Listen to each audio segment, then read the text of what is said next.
Қара терең.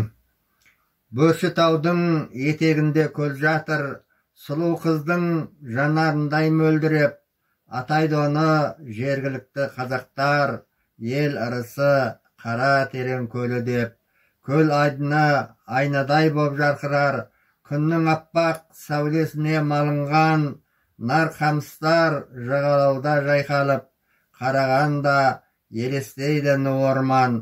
Құстар үзген тұнығына шомылып, қор қызындай суға түсіп таранған, Бөршітау тұр ғашық болған жігіттей, дидарына көзі қарап тоймаған.